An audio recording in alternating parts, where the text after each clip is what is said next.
Alright, so what are eating disorders? Eating disorders are basically a psychological thing that happens with your mind, and what it is it makes you feel certain types of ways about different things. Now, it's normally towards food, and it's also towards like how you feel about yourself. It's all psychological stuff. Now, I do have a disclaimer. I am not a professional, neither is my colleague. We are not professionals, so if anything comes off as offensive or if it seems like we're trying to diagnose you, I promise you we're not. We are just trying to spread awareness and help everybody understand a little bit more about eating disorders.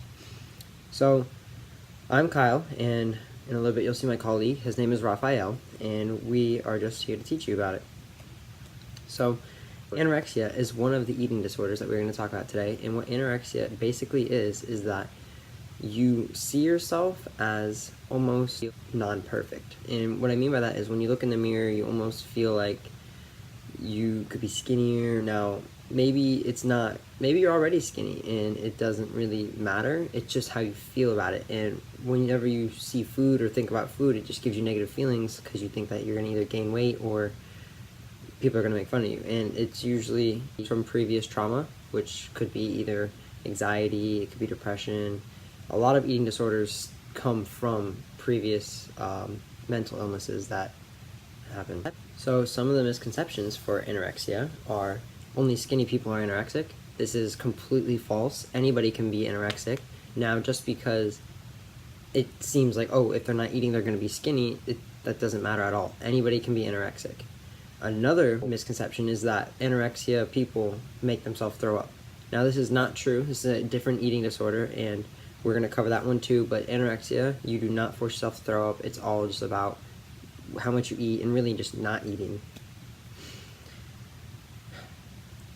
The last one is only women are affected by anorexia, which is once again completely false because anybody can be diagnosed with anorexia, any ages, anybody, and a lot of the times they say young women have anorexia, but once again, any age. So the next one we have is bulimia nervosa.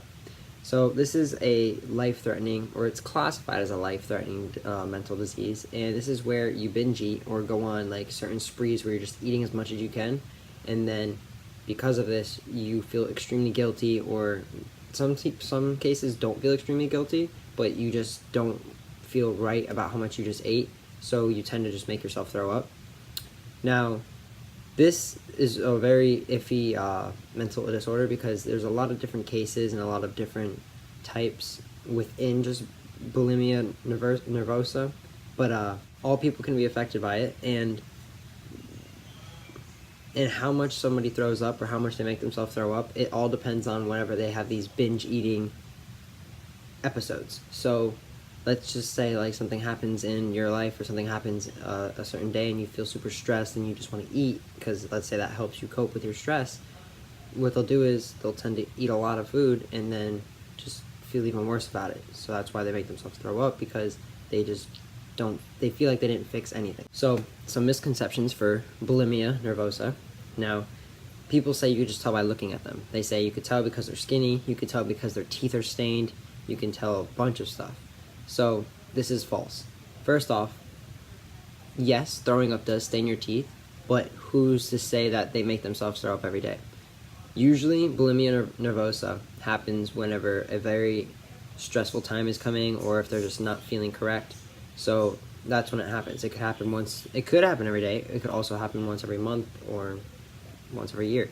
So, but the fact that it does happen is what diagnoses the people with bulimia nervosa, and it's just how they cope with their stress and realize that it just doesn't fix it. So another one is it's all about the food or their weight, which once again, it's not all about the food. It has a completely different side of it.